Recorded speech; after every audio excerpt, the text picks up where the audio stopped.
We continue reading from Bhagavad Gita as it is, chapter 3. We are on text 24. We began reading the text yesterday.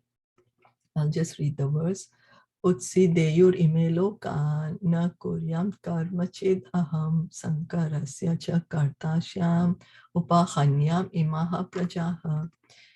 Translation: if I did not perform prescribed duties, all these worlds would be put into ruination. I would be the cause of creating unwanted population, and I would thereby destroy the peace of all living beings.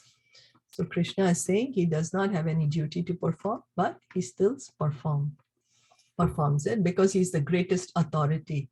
And so he's setting the example for us. The Srimad Bhagavatam, 10th Canto, chapter 33, text 30 to 31 affirms, Naitat samachari jatu manasapihi anishvaraha vinashyati acharan modhyat yatha rudro abdi jam visham ishvaranam vacha satyam tathaiva charitam kvachit tesham yatsva vacho yuktam buddhi mamstat samacharit. One should simply follow the instructions of the Lord and his empowered servants. The instructions are all good for us, and any intelligent person will perform them as instructed.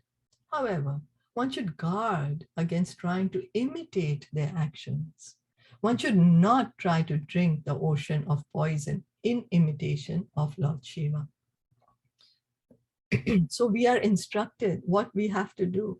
We just have to follow what Krishna is saying, follow the instructions. What Krishna is telling us to do, we do that. What his pure devotees are telling us to do, we do that. We don't imitate Krishna. We can never imitate Krishna. Krishna is the Supreme Lord.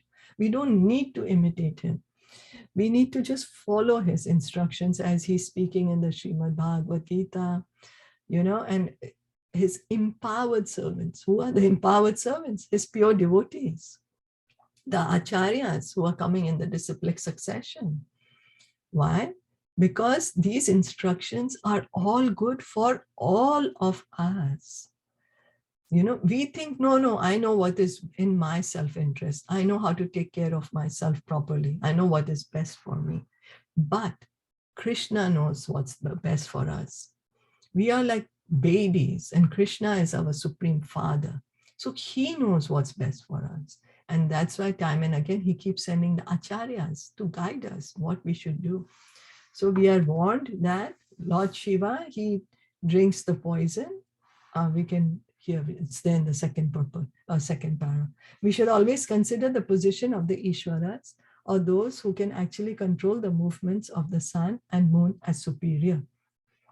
Without such power, one cannot imitate the Ishwaras who are super powerful.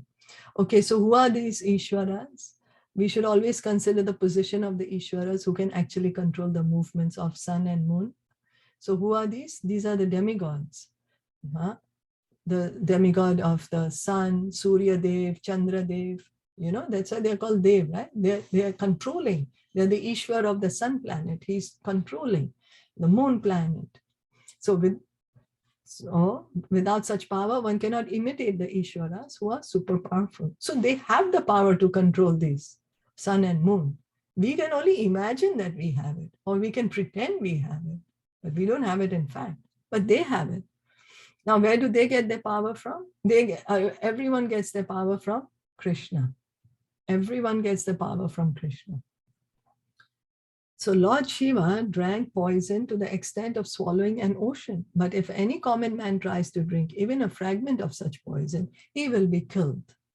There are many pseudo-devotees of Lord Shiva who want to indulge in smoking ganja, marijuana, and similar intoxicating drugs, forgetting that by so imitating the acts of Lord Shiva, they are calling death very near. Many people say, right? Yeah, Lord Shiva drank bhang. I'm going to drink bhang.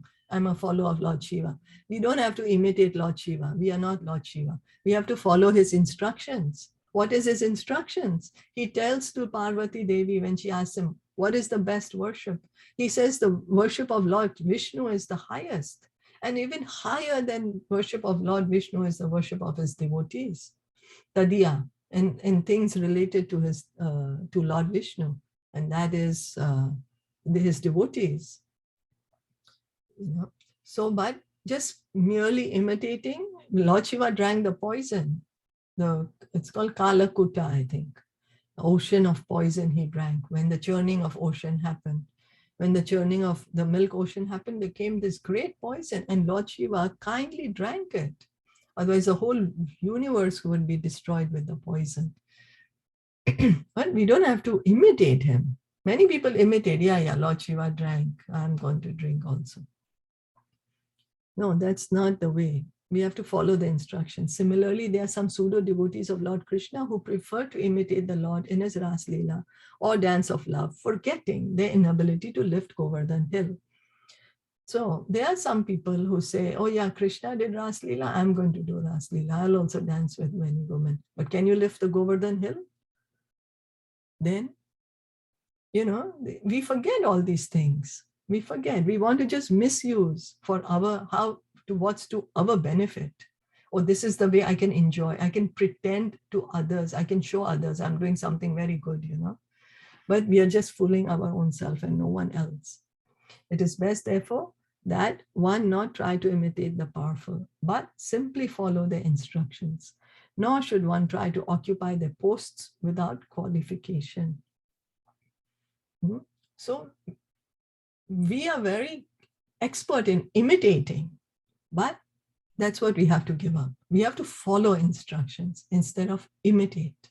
We have to understand who we are, what is our qualification. Let me try not to imitate anyone, occupy their posts without qualification. So we can see that the demigods, they are posts. Anyone can become a demigod. We can become demigod also. We want to become the controller of the sun. We can become Surya Dev. We want to become controller of moon. We can become Chandra Dev. We can. We want to become Lord Brahma to control this universe. We can. Everyone and all these demigods on the post. Demigods is a post, but God is not a post. Nobody can become a God. God is not a post. Nobody can become, no matter what we try. So there are so many incarnations of God without the power of the Supreme Godhead. People say this one is an incarnation of God, that one is an incarnation of God, but do they have the power of God? Do they have really the power of God? And so we should prepare ourselves so we don't get misguided. We should try to understand for our benefit, to stay away, not get into the talks of people who are falsely declaring themselves to be incarnation of God. So we need to educate ourselves, learn ourselves who is God and what is imitation. Like diamond, we want to understand diamond. We go to somebody we trust. We do so much research work when we have to buy something valuable, or when our health is concerned. We were saying yesterday, we want to do so much research work, make sure we are going to the best doctor. But when it comes to the spiritual, our own spirituality, we say, oh, anyone is okay. Anyway, whatever everyone is saying is the same. Everything is okay. No, in fact, that's the most important. Most important. Why? Because we are spirit souls. We are spirit soul. This body is temporary for us. It will last for us how many ever years it's going to last. We have to give it up. What's more important is our soul. So we should hear from the proper authority. Are there any questions or comments?